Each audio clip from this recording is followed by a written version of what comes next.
welcome back to the channel. I hope you're all doing well out there. And today we're heading to Salem's Lot, or Jerusalem's Lot, because there's a brand new version of Salem's Lot that dropped on HBO Max a few weeks ago. We're going to talk about it today, but before we do that, do me a favor, like, comment, and subscribe. Join me here. I greatly would appreciate that. Also, as always, a shameless plug for my Zazzle and my TeePublic store. I'll leave a link for both of those in the description box below. And today, let's hop in the car. We're taking a trip to Maine, and we're going to visit Jerusalem's Lot, or Salem's Lot.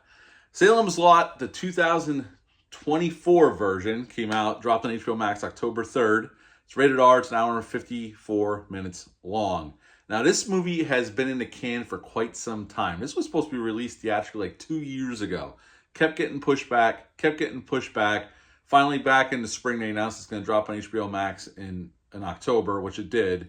And this film was written and directed by Gary Doberman. He's been working in the Conjuring universe for a while now, and he directed one Annabelle film. James Wan produced this film, and in this film, we got Louis Pullman, son of Bill Pullman, plays Ben Mears. Mackenzie Lee plays Susan in this version of Salem's Lot. Jordan Preston Carter plays Mark in this film. Bill Camp plays Matt Burke, the school teacher in this film. And William Sadler, the great William Sadler, great character actor, plays the sheriff in this version of Salem's Lot.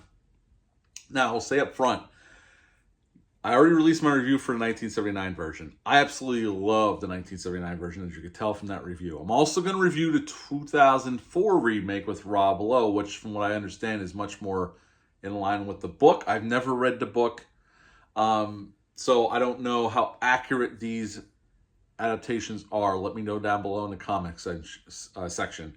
I'm doing the 79 version. This one's getting released next because this one's kind of like a remake of the 1979 version, and we'll talk about it as we go along. In this film, we see Ben Mears coming into Jerusalem's Lot, or Salem's Lot. And the reason they call it Salem's Lot, the town's called Jerusalem's Lot, but the sign's starting to fade. The first letters are starting to fade, so it says Salem's Lot. That's why it's called Salem's Lot. He's coming in to Salem's Lot, and he lived there as a boy. He's back to get inspiration for his new novel. He's a novelist, just like in the original movie. And he ends up renting a room at a boarding house, just like in the 1979 version. And pretty soon, some weird stuff starts to happen. Kids go missing. The town people start slowly disappearing all over town unexplainably.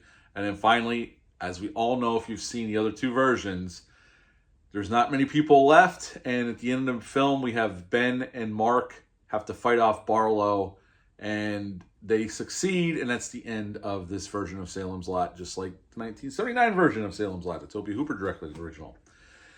So what's it like about this film? I think the acting is pretty good across the board. Louis Pullman's good here as Ben Mears. Everybody's here is good for what they're given to do, I think. They do a good job. The film looks nice. There's some cool shots. There's some updated special effects, as you can imagine, considering this is a new release and was filmed a couple of years ago.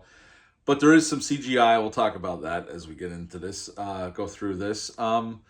The story is pretty much, again, I didn't read the novel, so I'm just going off of, this to me seemed like a remake of Tobe Hooper's original film. You can let me know down below how accurate this is to the novel. I've never read it. But this pulls, they recreate scenes right out of Tobe Hooper's original 1979 TV miniseries. What I did like about it, I liked the updated effects with the crosses. I love the glowing cross. And I love when you use it against the vampire to get thrown back against the wall or thrown out a window or a doorway, especially when you take back your invitation to be in your house. I love that effect. It came off really well in the film. It was really well pulled off, I got to say. I love the original, don't get me wrong, 1979. I think that for what they had at the time, they did some really creepy stuff, and it's really well done. But here, I appreciated the updated effect with the cross glowing and the vampires just being thrown back out of a doorway or out of a window when they see a cross. So I liked that. The glowing eyes in the vampires look good. Barlow himself is pretty much a recreation of Tobe Hooper's Nosferatu monster vampire.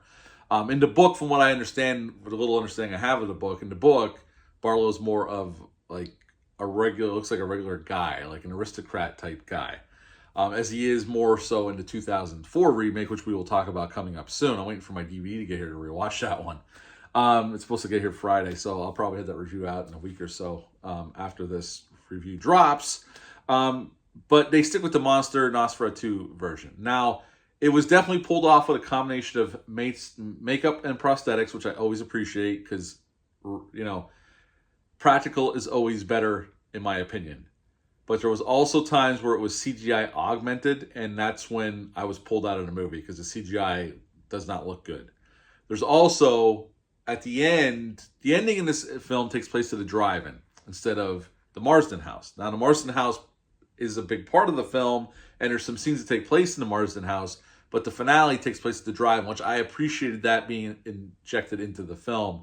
The drive-in location, which I don't know if is an original novel, I'll say again, is a great location. And I appreciated that. And the finale takes place there. There's a part where the vampires are starting to wake up and the sun's going down behind the screen. And Mark gets in a car because the vampires are chasing Ben. And he takes out the screen so the sunlight will hit the vampires. And when they light it on fire, it's CGI and it's not good CGI. It looks terrible. It took me out of the film. It just looks terrible. I'm sorry. These goddamn effects are not getting any better, and obviously this movie had a lot more money than the Tobe Hooper original, so that is a negative. The drive-in setting is a positive. I enjoyed that. We see it earlier in the film. It's set up between Susan and Ben, kind of their first date there, and then the finale takes place there, and I love that setting. It's a really well-done set. I think they shot it at a real drive-in in Massachusetts. This movie was shot in Massachusetts. Matter of fact, I've been to all these towns in Massachusetts. I lived in Massachusetts for 7 years. I've been to Ipswich. I've been to Clinton, where they shot some of this, and some of the other towns that are listed on the sheet. So yeah, I'm very familiar with the area. It definitely, the town itself looks like a New England town. It looks like it could be in Maine, because I'm very familiar with Maine as well. So I appreciated that detail, where the town actually looks like it takes place in the area where it's supposed to take place. The vampire stuff is all good. It's very old school. It definitely gives me that feel of the 1979 version. It's when the CGI hits where it takes me out of it. And the other negative, since we're talking about negatives, I'm going to go into this. Feels like there's big chunks of story and just scenes tore out of this film. Doing a little research and seeing some excerpts of interviews with Gary Doberman, he said he had a 3-hour cut. And obviously, since it's an hour and 54 minutes long, a lot of stuff was cut out. Now, the Tobe Hooper original is 3 hours long. And I actually would be interested in seeing the 3-hour cut of this. I don't know if we'll get to see it. If it's already finished, I don't know why they wouldn't just throw that on HBO Max at some point, like a director's cut, so we could see what was cut out. But you could tell this movie moves really fast. And it just seems like there's scenes missing.